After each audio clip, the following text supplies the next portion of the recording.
National Weather Service has issued a tornado warning for the following counties: Merrimack, Belknap, and Dartmouth until 6:30 p.m. Eastern Standard Time.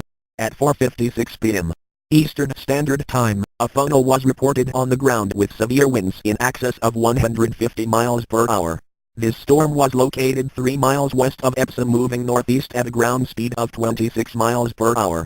Other locations in the warning include but are not limited to Latonia, Guilford, and Ashland.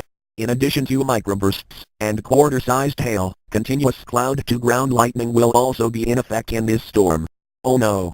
The storm is coming straight towards us. Oh my god.